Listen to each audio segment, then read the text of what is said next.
Hello, I'm James Milan, and I want to welcome you to Your Arlington Dollar, a new series from Arlington Public News, in which we are going to look at something that affects each and every Arlington resident, and that is our town budget. Where does the money come from? Where does it go? And other pertinent questions of that sort. So we're here to shed light on that process in all its components. And to help us do so, we have two special guests who I'm going to introduce briefly.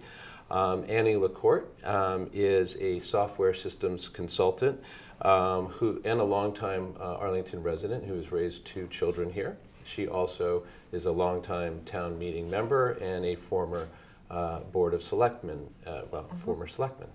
And Walter Fey is a certified public accountant, also longtime resident in town, former member of the Finance Committee, and self-described fiscal conservative. So, but I wanted to ask you guys to introduce yourselves to the viewers. So why don't we start with you, Annie? Sure. So when I was on the Board of Selectmen, the budget was the thing that was of the biggest concern to me because I generally believe that the budget reflects our values, and that when we're looking at the budget, that's the lens we should look at it through, is what are the values that we want to see reflected in the budget, what are the package of services that we want to have, what will that cost, and that we should talk about that first before we make decisions about whether or not we can afford that particular package of services. So that was my focus on the Board of Selectmen. Thank you. Walter Fey. Oh, is my sorry, name. Walter Fey. I always tell my boys when somebody says Fey, so I just wanted I apologize. No, That's it's fine. My perspective is that I look at, I'm a taxpayer, and so I'm looking at how our tax dollars are being spent. I'm looking at the constituencies behind the budget, who wants what part of the budget. There's a million different things that a lot of people like to have from town services, and so how do we all participate in the formation of this budget and the funding of the budget? So through our tax dollars, through efficiencies in government, through deciding which programs to fund, and so on. And so how is that decision made? On the agenda for this inaugural segment of the series is a kind of general, broad look at where our money is going and where it's coming from, just what the larger parts of the budget expenditures are, and of course where those revenues are coming from currently.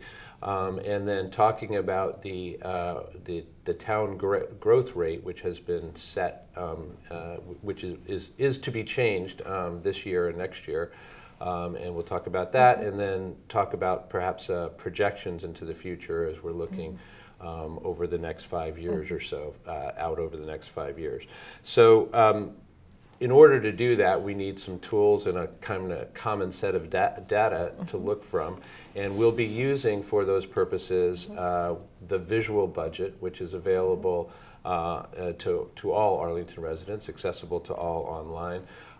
And I know, Annie, that you were part of the team constructing this website, and just wanted to ask you to give a brief introduction to our viewers and to me about the visual budget, its purpose, its components, how one can use it, etc. The Arlington Visual Budget, which you can find at arlingtonvisualbudget.org, is a tool for citizen engagement and for transparency for the town. It's based on budget data, and it allows you as a citizen to go see both what our current budget is, what our past actual spending has been, and what our future projection is, and to drill into the details of that, to look at the various expenses and also the various sources of our revenue and our various fund balances.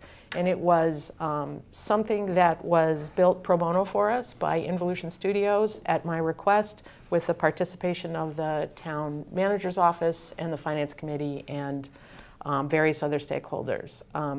So it's intended to be sort of neutral information, not partisan information, and to provide citizens with an easy way to grasp what can be a very intimidating set of details in terms of numbers. What does the visual budget, or in general, what does the budget comprise?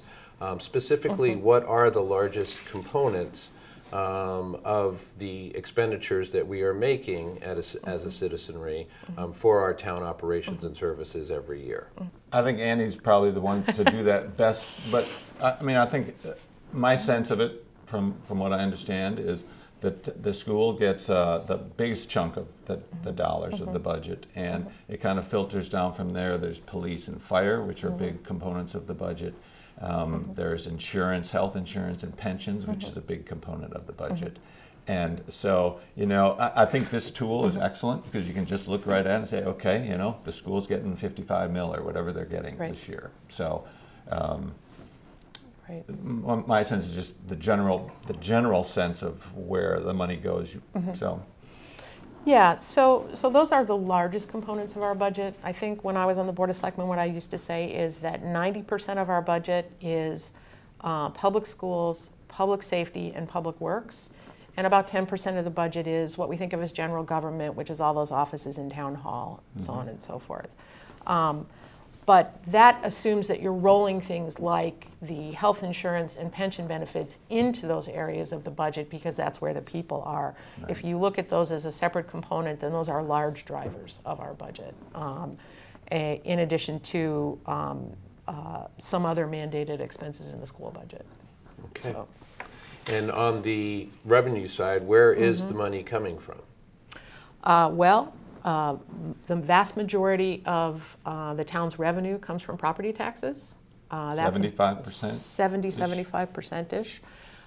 There's another chunk that is, I want to say 10% or so, that is what we call local receipts, which is your motor vehicle excise tax, various fees and fines, investment income, so on and so forth.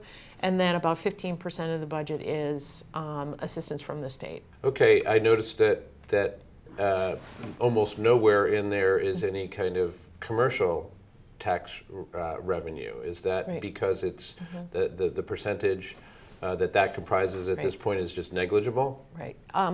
So the commercial taxes, what you would think of as commercial taxes, is actually just part of the property tax. I see. And there are communities that have large commercial developments within them, like Waltham or Burlington, where they actually have a higher tax rate for commercial property and can give homeowners a break. Arlington has a very small commercial base, and so we don't do a split rate. So within that 75% that you were saying that comes from property taxes generally, how does that break down as between residential taxes and commercial? I want to say it's 95+% personal property or residential property versus commercial. Okay. So the commercial is very small, material, statistically insignificant. Yes. Yes, and the reason not to do a split rate is just because if you did a split rate, in order to get any kind of minor relief, even for a residential property owner, you have to double the taxes on commercial properties, and that feels really business unfriendly to most folks. It's not a strong. It's not. Arlington, from my perspective, doesn't have that strong commercial base, and the demand for space and rents and all that is commensurate with that. So it's if anything, I would say, how can we welcome some more into this? And having a higher tax rate may not be the way to do that, for sure. I wanted to get to the next topic for us to cover in this segment, and that is what is called the town growth rate. And what I understand is that growth rate, which is, I think, the projected growth rate in the budget, is going from 3.5% down to 3% this year for non-school town services and departments. And then for the school system, that will be going in a two-step process from 3.5% to 3.25%, and from 3.25% then to 3% in the following year. So I want to make sure that that's correct as far as you understand it. And then ask you, well, where does that come from? How was that? Has that already been decided? If so, how? Have citizens already had the ability to weigh in on that process? Basically, just let's explore what the mechanisms were to arrive here, and then we can talk about whether it's a good idea or not, and whether those rates are appropriate, et cetera. My understanding is that, and it's very limited, so, but that the Long Range Planning Committee, which is a committee composed of a variety of different people mostly within town government, I would say, Yeah. Either elected or working in town government, looks at the long range forecast numerically for the town, and is involved with our 5-year projections, where we've done in the past, we've had overrides, and we've tried to look ahead to see, okay, what are the needs and how can we manage it, and how much do we want to ask the taxpayers for an override. So that my sense is that it's come out of that, some of their deliberations. I don't know if specifically it's come from them, and they've said, okay, this is what we want, and this is what we command the town manager to put into his budget. I'm not exactly sure there. To me, the growth rate in some ways it's just a number. It's a number that whoever's created it or whoever's come up with it, whether it's been consensusly driven or that somebody's idea of what the good growth rate is it's a tool. It's just a financial tool to look forward and see how what we want, what our government is doing, how it kind of plays out numerically. Right. And when you say it's just a number, are you saying that it is arbitrary in that way, or that it is not particularly significant whether that number is, for instance, 3.5 versus 3%? I think it can be. I think a number can be, a small change in the number can be significant depending on what it's applied to. Arbitrary in the sense that it's a projection, it's a guess. We're looking forward, we're trying to estimate, we're looking at what's been done in the past and how things might roll out in the future. What's politically acceptable? What's how do we want to grow? So it's I think I'd be attuned to maybe some of Annie's perspective of, okay, fine, you've got a number, 3, 3.5, whatever it is, but what's behind that number? Do we have enough in the budget, or do we have too much in the budget, no matter what we're projecting it to go forward? So, so on balance, I would say, as a fiscal conservative, advocating for a more limited government, that a 3% or a 3.5% growth rate is, I like 3 better, just numerically, just because looking at how that would play out with the growth of the amount spent. So, but again, it's not the most important thing as far as I'm concerned. Walter's informed conjecture about where this number came from, the long-term planning. Long-range planning committee would be where that number came out of. So the long-range planning committee is something we established when I was on the Board of Selectmen, and it's really a working group that includes Board of Selectmen, the school committee, the relevant town staff members, and most recently there are several union seats on that. So the Arlington Education Association's president sits on the Long Range Planning Committee at this point. And that 3% number that they're aiming for at this point is probably in some sense negotiated out in that group. My suspicion is that the town manager actually said, yeah, we can do that, in the sense that he felt we could reach that 3% without cutting services. The 3.5% that we're at right now was a commitment made in order to pass the last override. That what we've traditionally done in Arlington is we go to the citizens and we say, we need an override. We're going to make the override last for this period of time, and we're going to make some financial commitments to you, and one of those is a budget cap. And that budget cap is really important, because what that budget cap means is that regardless of whether or not our guesses are right about the future projection, we're going to make cuts if necessary to achieve that 3.5%. And that 3.5% is overall growth rate. There are a couple of exceptions to that: pensions, healthcare, and most recently special education costs at the schools, which we did an analysis of when I was on the board, and discovered that special education costs go up wildly year to year, but overall, the overall trend is something more like 9%. So we allow special education costs to rise 7% because that's what we see as an incentive number. Like it's an incentive to be more efficient, make good choices about programming, find ways to provide the services needed by students without, just assuming the sky's the limit.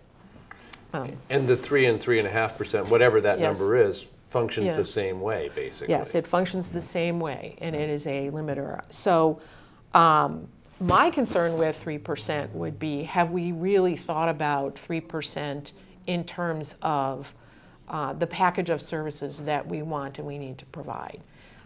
We happen to be in this really great financial position at the moment because our employees' health care was switched into the state program, and that saved us $3 million a year on the budget. And that $3 million has allowed us to stretch what was a 3-year commitment on the override out to something more like 10 or 11 years. And so we are in we're doing what I would call great cash management at the moment. We're squirreling away a lot of money for the years when our growth in expenses will outstrip the growth in our revenues.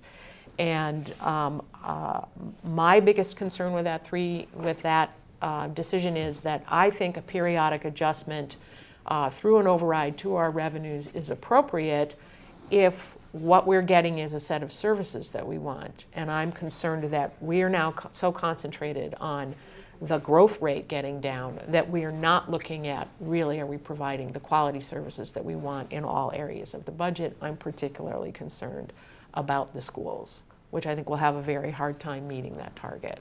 But even with that target, some Right. I know in, you're concerned about it not being enough in a sense, right? But there are some folks in town for sure who are looking at the rise in their own median incomes, for instance, versus the rise in town expenditures and the consequent rise in their property taxes, et cetera, and see that there's a discrepancy there. Do you agree that there is a discrepancy there, that the median incomes are not rising at the same level? And if so, what should or could be done about that? Yeah, that's an interesting question, and that the thought occurred to me. I don't know what the median. I don't know what the percentage is in the median rise of income versus the percentage in the tax. I know the taxes go up 2.5% every year, pretty much a fait accompli. And so, but I just wanted to get back to Annie's comments about the perspective and the amount of services, and that the saving that money on the insurance, I think that's worked out great for the town. We were talking about, how are the participants in the insurance plan? What are their thoughts about it, and what's the general sense? And I'm not really sure how they think about their new plan versus their old plan. So that would be some interesting information. And it makes sense to me, in the number sense, if we saved a little money here, then great, let's all enjoy the savings. And one of the ways we can enjoy the savings is by not having to raise the taxes as soon as we thought, because this is, I wouldn't call it a windfall, but it was something that the town advocated for and had the ability to do. So let's enjoy the let's spread it around. We can take that savings and say, fine, let's pump it into the schools, or let's pump it into public safety or wherever. Or we can say, let's keep taxes flat. So there's a lot of different choices that we can make in terms of how we utilize, whether it's savings, and the same questions are for our overall revenue. Right. So, I mean, is there a mechanism to, in a situation such as Walter was describing, to return, in some sense, that money, or spread those savings back and redistribute them back, I guess, to taxpayers? Is that what you're saying? Yes, or this whole 5-year planning thing that the town likes to do, and I think we all agree is a good thing to practice. That incorporates that. That can incorporate that in terms of, okay, we're dropping the growth rate because we've saved some money, and so we can spread it around that way. You go, and then I'll come back to my. Yeah, so there's some interesting components to that growth rate. 80% of the town's costs relate to personnel. They're either salaries or benefits to our employees. And if you think about it, that makes sense. The services we get are being provided by police officers, firefighters, teachers, the DPW workers who, worked so hard to clear our streets of snow this winter. These are essential services for us. And we want, good employees with high morale doing that work for us. And it's a big driver in our budget. People often ask me, when you cut the budget, why do you cut these areas? And the answer is, it's 90% of the budget is the things you care about, and 80% of the budget is people. And I don't have a whole lot else I can cut. Excuse me, just 1 second. Sure. That 80% figure, is that Yeah. pretty typical for most municipalities as far as that you're would be concerned? pretty typical for Okay. most municipalities in my experience. Sorry for the interruption. Yeah, no, that's fine. Probably the biggest expense that isn't all personnel is trash collection, which is a contracted service that we hire out. So, they're paying employees, but we are not paying them. We are paying for that service. We got really lucky with the ability to reduce our healthcare costs, and I can tell you from having worked inside the system that we're always looking for those kinds of savings. We're always looking for ways to do the same work and spend less money on it, either efficiencies, new tools, looking at our staffing levels. Sometimes it's about outsourcing a service. We saved some money by outsourcing some of the maintenance of our cemeteries a few years ago. We look at doing that. We look at doing that while being fair to our employees at the same time. We look at positions when we have attrition. We don't look to just, heartlessly throw people off employment. My concern about pushing this from a growth rate perspective is that may not be what our residents want. That at the moment, those decisions are being made by, a set of town leadership. That actually overrides is the one time citizens really get to weigh in on what the package of services they want is.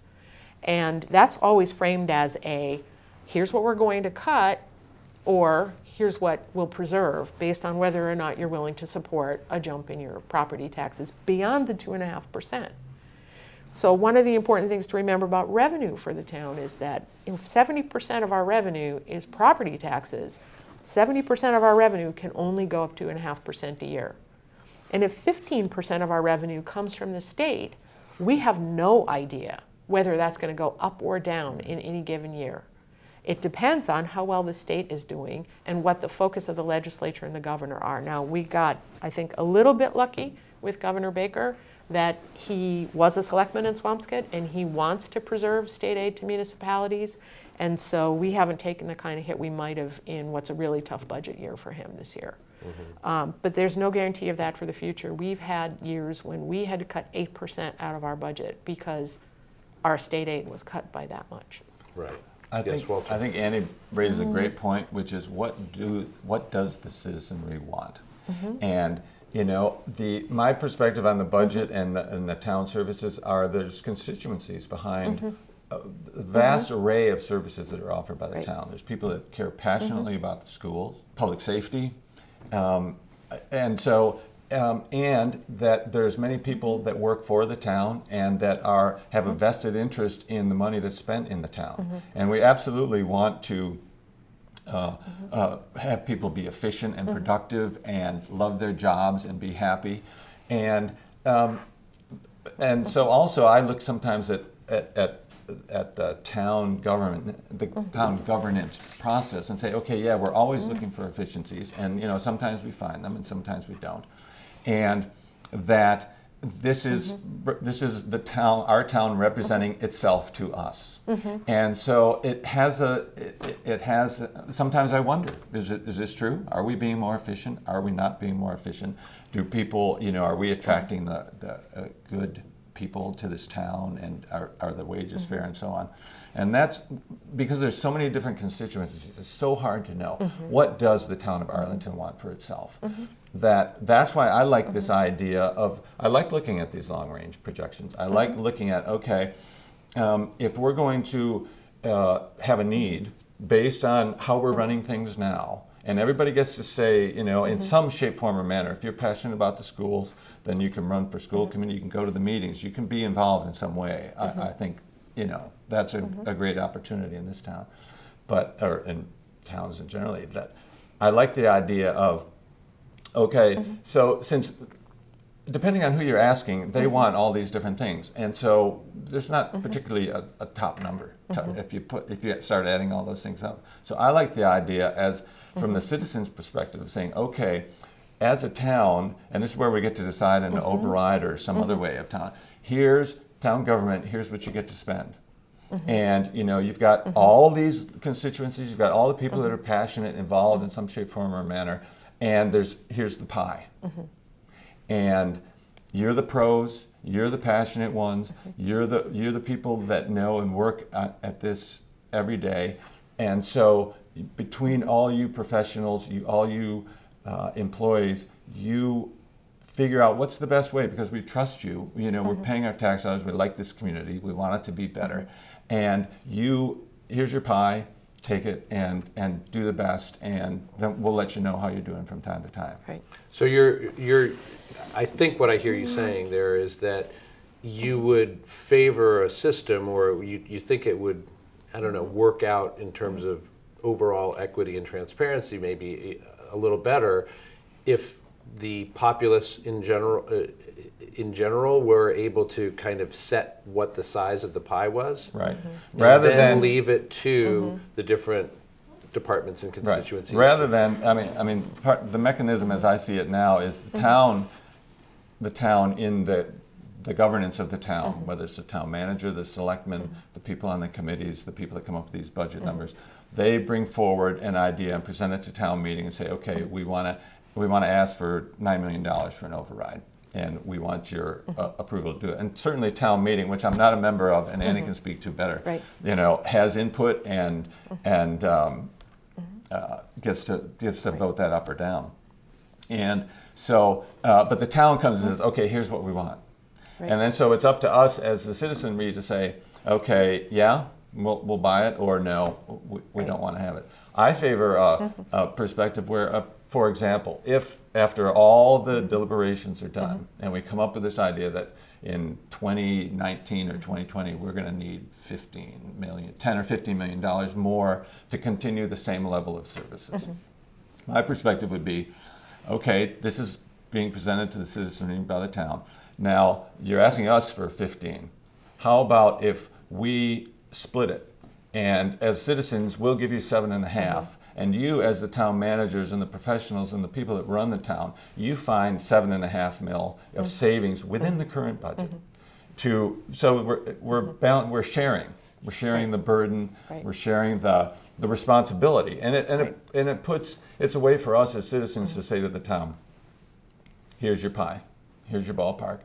You know, every dollar that's spent, it has a certain, average effectiveness to it. Some are higher, some are lower, but they all come out to, some value. Right. And so where are the lower ones? Where can we save some places here and to benefit others and share the right. Of course, share the premise, cost, so to speak. An underlying premise of that that idea is that there are those savings to be had, that we are not operating as efficiently as we otherwise could if more pressure was brought to bear. Right. Is that,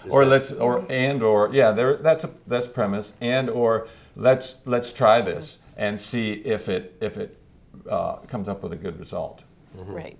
So I have a slightly different perspective on that, which is that when the town comes to the citizens for an override like that, that process has been gone through. The difficulty is that I don't think the citizens are involved in deciding what that package of services is. In other words, the town looks at what are all the ways that we can save, what's the minimum number we're going to ask for to preserve the level of services that we have. It doesn't ask what are the services we're not providing that the citizens might want. We haven't asked that question in 10 years. And it doesn't ask what are the cuts that the citizens would want us to make to save that $7.5 million. Because you're not going to save that $7.5 million by, for example, reducing wages or whatever. You're only going to save it by changing that mix of services that are provided. So what are we doing that people don't really care about, that they don't want us to do anymore, or where if we actually said, you have an A-B choice, they would say, oh, I want A, I can give up B. And not everyone is going to get behind every one of those choices, but what do the vast majority of citizens say? These are the essential core, and this is the stuff that if you stopped doing it, I'd find another way to manage it. I would give you the classic example of this is trash collection, which we contract with a private service to collect our trash and dispose of it, and we pay something in the neighborhood of $5 million a year to do that. One way to reduce your tax bill would be for us to say, we're just not going to do that anymore. We're going to contract with that service to come into town, collect your trash, and send you a bill based on how much trash collection you use. And then we'll reduce your tax bill by that amount of money or delay an override that long, okay? But you now have control of how much money you're spending on having your trash disposed of, because you can recycle, you can compost, you can reduce what you throw out, you can change your lifestyle to fit, you know, whatever that is. And the argument on the other side would be, well, but traditionally that's just been part of my tax bill and I haven't had to worry about it. So I think that there may be some areas where we can find those big kinds of savings, but building the consensus around it and building the consensus around what people really want isn't a question of saying, here's the money I can afford, now get me the services I want for that, which is what I worry about with the method you're talking about, which is that it's great to say to somebody, well, we think we need $15 million, but we'll find $7.5 million of it out of the budget somehow. You give us the other $7.5. What if they don't like the result of that because they didn't assume that that meant that some things that we're doing for them were not going to get done? And so how do we allow people to make an informed choice about the package of services that they're receiving? And my start on that was this tool of Visual Budget. You were talking before about getting a sense of the consensus among the populace for what they would be willing to give up or not. And you had mentioned actually the idea that maybe you could find a vast majority among them who would agree or, you know, that they could do without this or absolutely have to have that, et cetera. Given what Walter was saying before about all the different fairly entrenched and certainly fervent constituencies around the schools or around trash collection or around the parks or whatever it is that really viable? Is it viable to achieve consensus within a community in which people feel very strongly about a variety of different things? I think it depends on your definition of consensus. So if you look at an override vote now, we have a rough consensus. And the rough consensus around the last override was, I want to say something like 55, 58% of people in town voted to raise their property taxes to preserve the services that we were saying we were going to have to cut. I mean, the other struggle often, you know, political inside baseball struggle is, what are the cuts we're going to present? Are we going to present the cuts that are sexy, that we think will get people to vote for the override, or are we going to present them with what we're actually going to cut if we don't pass this override? And I think one of the great hallmarks of Arlington government is that there's pretty much an internal consensus that, no, we're going to put what's real out there, and we're not going to try to make it so sexy, you know, so like urgent that people will vote for this by going, oh my God. We're not going to scare people. Right. You want to tell the truth. We want to tell the truth. Not going to operate like the Congress actually operates. Yeah, but you can understand how the incentives can get really distorted. Okay, so if we look at the way that Walter wants to do this, and we say to the town manager and his crew, okay, present us with a number and then let's split the difference, they're going to present you with a higher number. Because they're going to look at, okay, let's be a little bit profligate here because somehow we're going to have to find half of this. Right. So let's leave ourselves some room. Right. Okay? Which doesn't make it a bad idea. It's up to us as the citizenry to say, we don't like that number. We don't think that's a realistic number. Right. How do you come up with that? Right. And that's our job. Right. And you know, there's many political questions here, like, you know, what is the consensus? I would, you know, we talked about this on the FinCom, that you know, people want their trash collected. So that's, that's why we do it in this town. And so there's, you know, around any question, there's, You know, I mean, it's arguable. We have a consensus in this town. The consensus is the way things are happening right now. This is the consensus of how things are going. How we want them to go in the future, how we share the burden. That's my perspective. That's where I'm bringing this tweak of and maybe this is not. It's a little rough around the edges, but that there's a participation. There's different people benefit in different ways from the money that gets spent in this town, and so I want everybody participating in that. Right. If you're directly have a vested interest in a certain department or part of the budget that you rely on in some shape, form, or manner, then I want you to participate in this conversation with the taxpayers on the other side who traditionally foot the bill of how do we pay for these. Is there a mechanism other than an override to measure how people feel, you know, about our budgetary priorities? I think that measurement is hard, but not impossible. The question is, who has the time and the energy, and what are the tools that we have at our disposal? You know, I would love to see us develop some kind of online system that allows people to say, you know, within certain parameters, here's how I would allocate the pie. Okay, so just take the pie we have, and let's talk about how it's allocated and how you would reallocate it, and then take a snapshot from an individual person and then try to get snapshots from as many people as possible. Somewhere in there, there's going to come some kind of rough picture of whether or not the current mix is what we want or we want to change something radically is going to come out of that.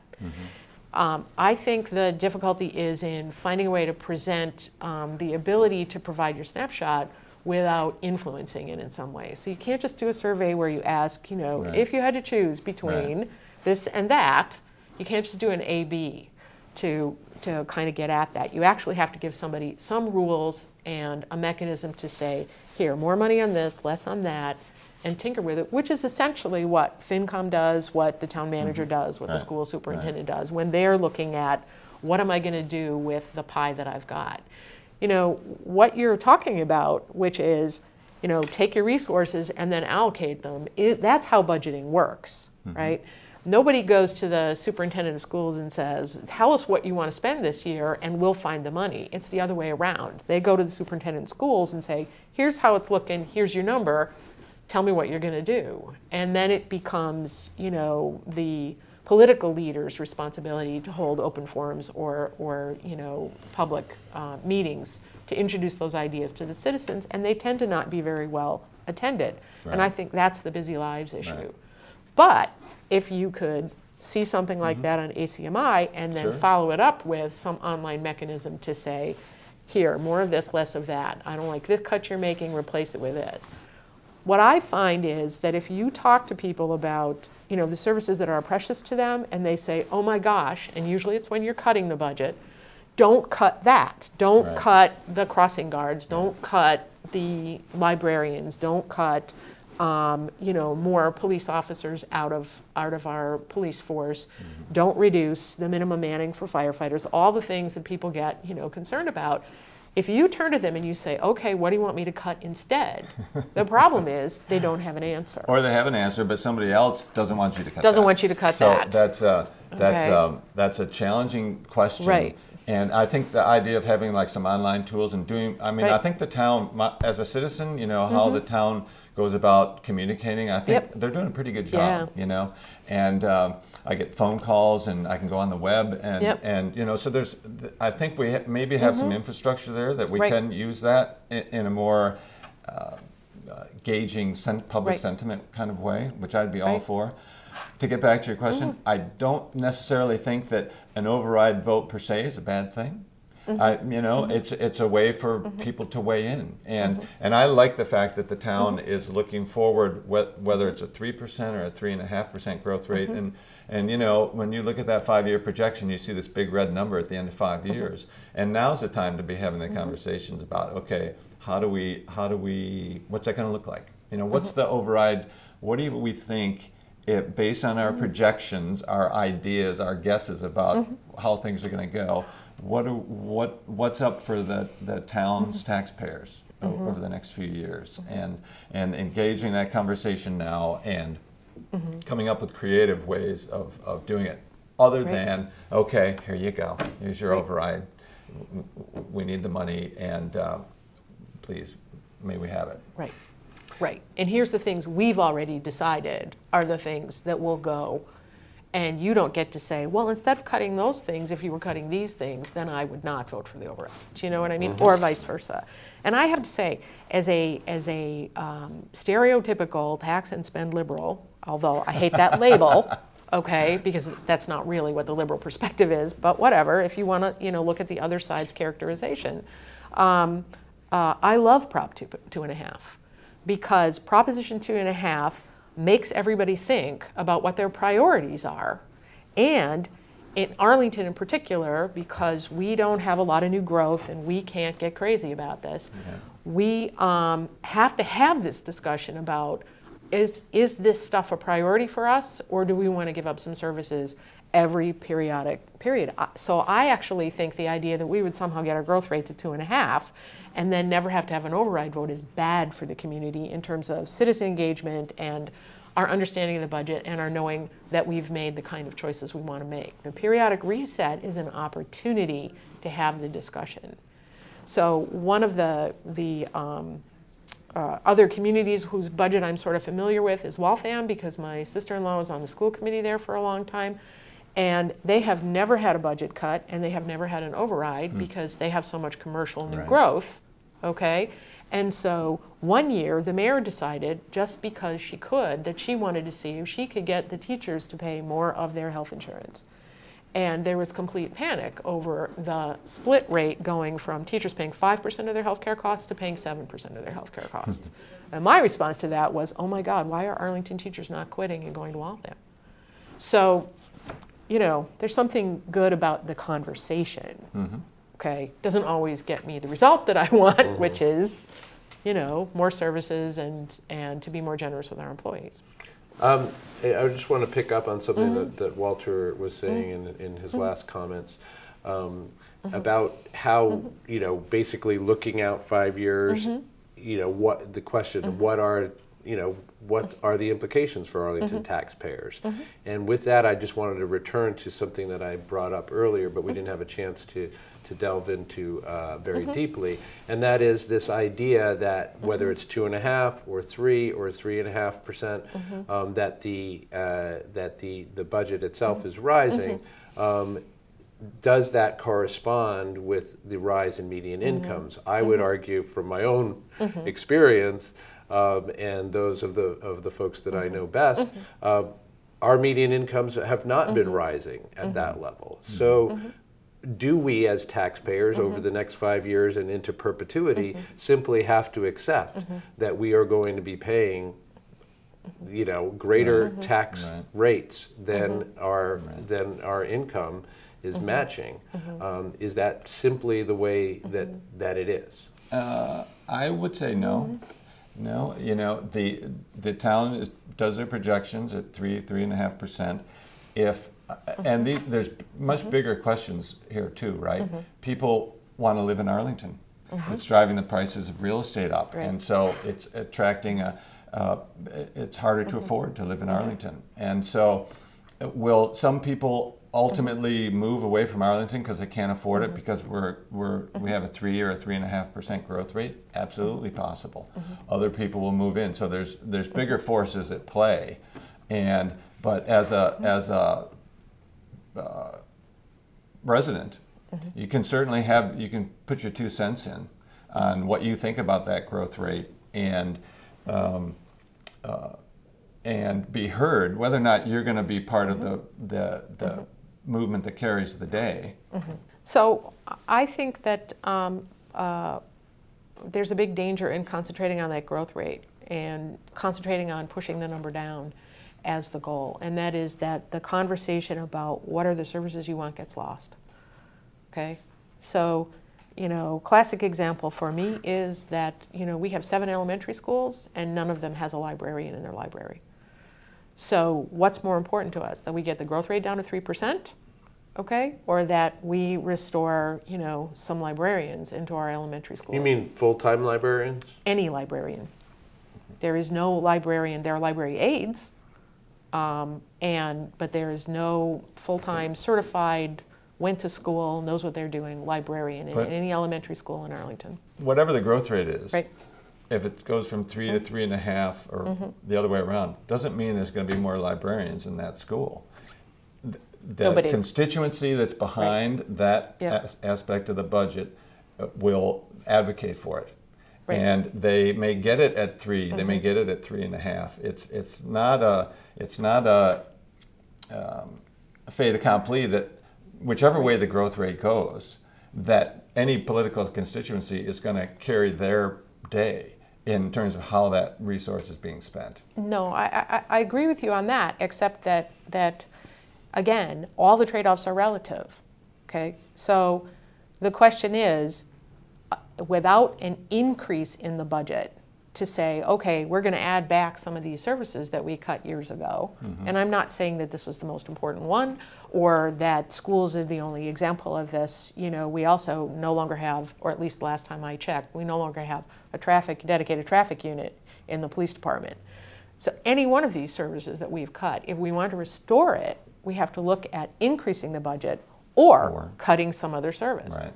Okay. And if there was something, it is a good exercise to be continually having. Yes, and we do continually have it. Okay. And the more that the taxpayer can feel part of that process through its vote or through its relative participation in the financial funding of that is all to the good. But the implication of reducing the growth rate is that we're not going to be having a discussion about should we add back services without making cuts.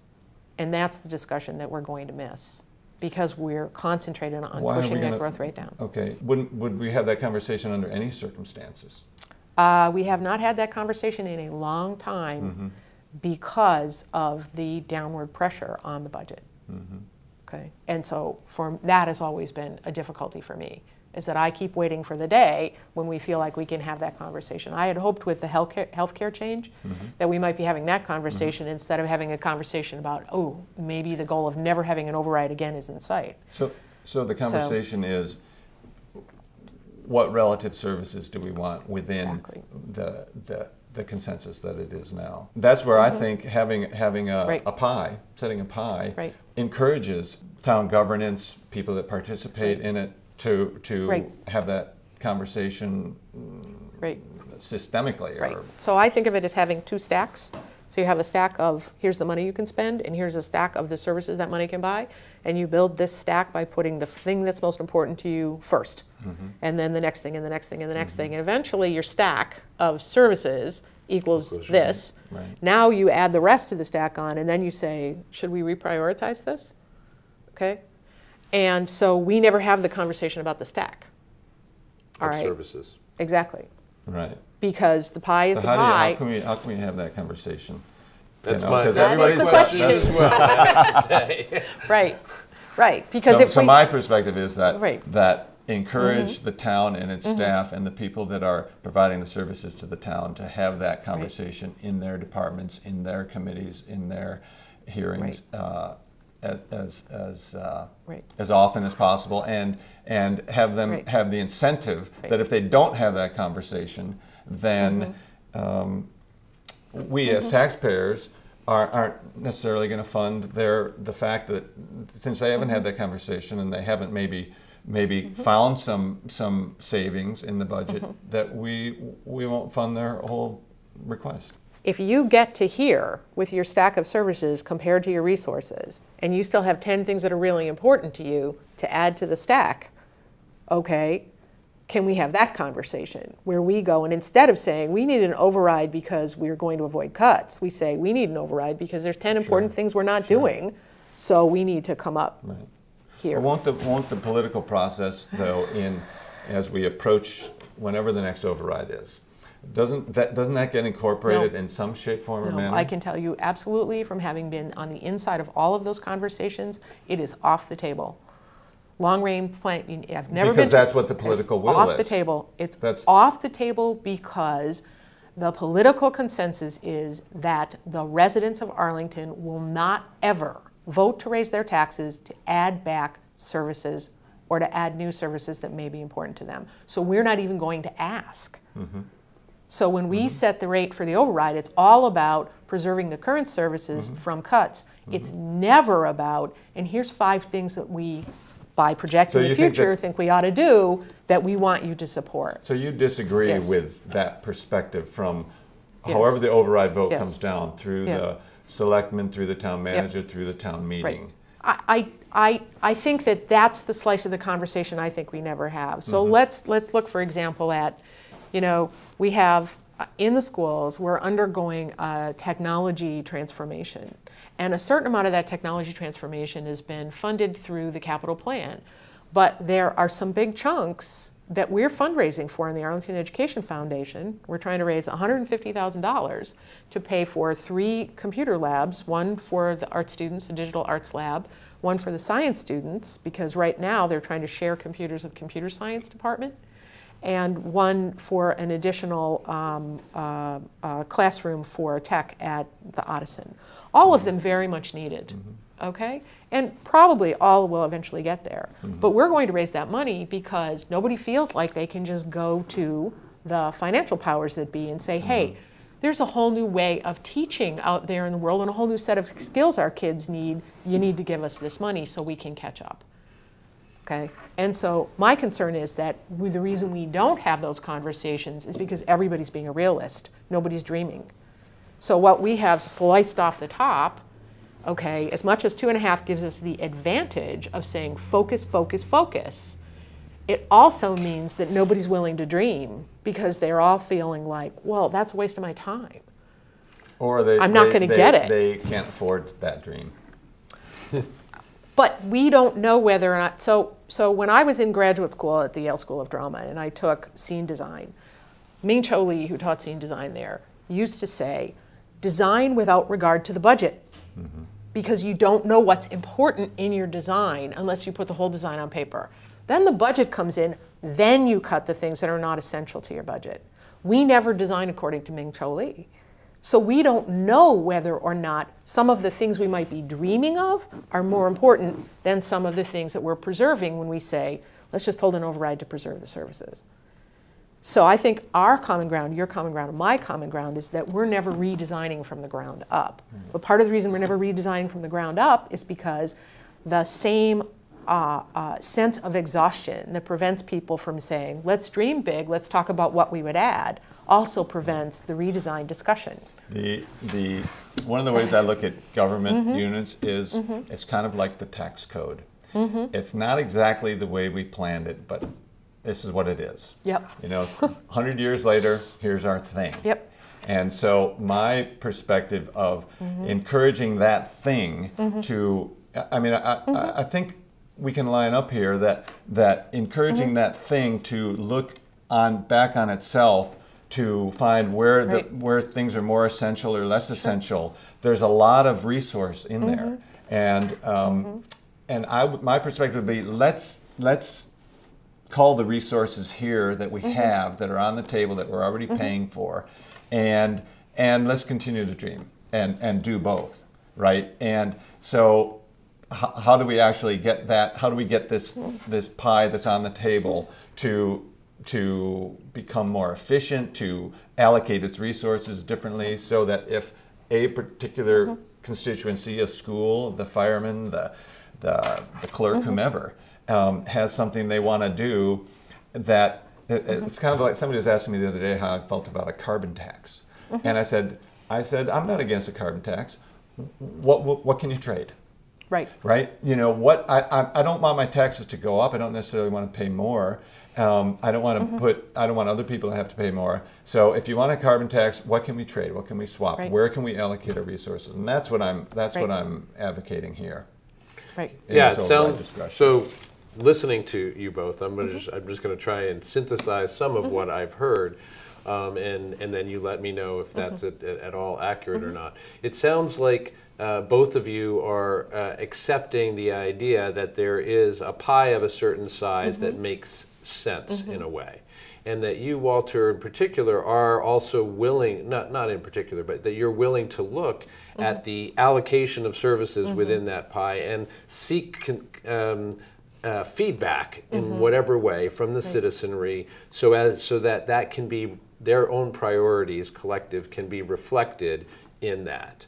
Right. And that both of you are generally in agreement with that, Yes. but that you also, Annie, make the point that what that fails to encompass is the idea, at least also presented to the citizens, of, hey, here are things that aren't currently in there because Right. they haven't been before. Right.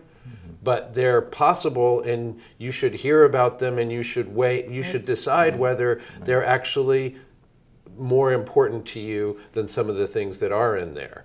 That doesn't mean necessarily increasing the size of the pie, or does it? It doesn't necessarily mean increasing the size of the pie, because you always have the option to say, there are things we're doing that we shouldn't be doing, okay?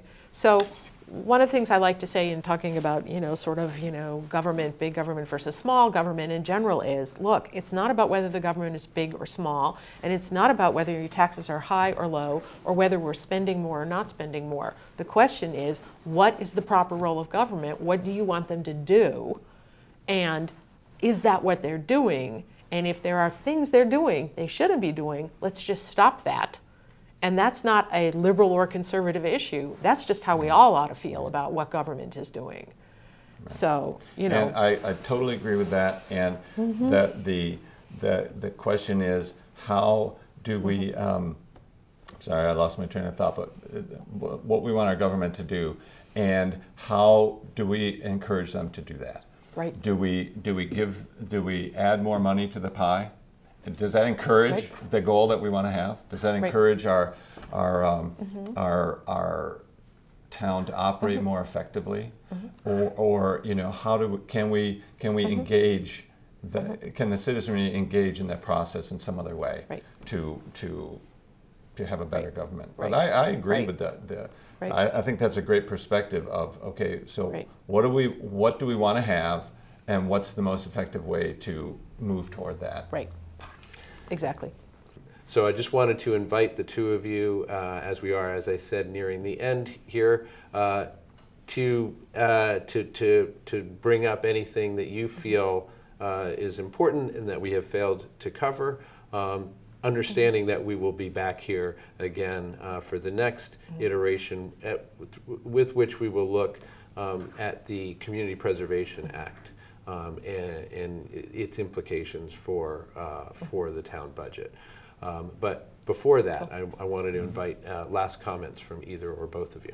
Okay. Well, I would just say that I hope what people take away from this particular conversation is that there's more than one way to look at these issues, and they're complicated, but that even Walter and I, who have very different opinions about the role of government and tax limitations and so on and so forth, have a big slice of common ground in the middle, which is that we want every one of your tax dollars to be effectively and efficiently spent on services you want. Not just the services you want, because there's some overlap with some people who want some things you don't want, but we want every one of those dollars to work hard for you. There's many constituencies in the town. There's people that work for the town. There's taxpayers. There's people that are involved in town government. I certainly want to encourage people. I find that for me, just being able to have a say, something like this even, is great. And I feel like, okay, I get a chance to say what I think and advocate for. So.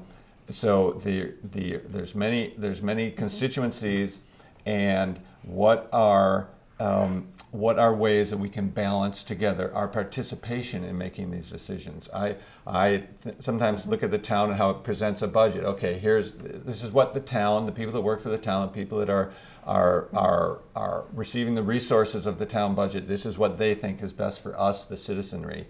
Now, what do we as the citizens? How do we want to participate in that? And that's what I'm encouraging more through this process of, okay, how do we come up with an override, or what are the questions we ask? Right. Do we want to dream and throw some dreams on that override? Totally open to that. And what are the relative trade-offs? What are the relative sharing? Well, I want to thank you both for getting us off to a vigorous start to a public conversation that's important and needs to happen. For Walter Fey and Annie LaCourt, I'm James Milan. Thanks for joining us, and we'll see you next time.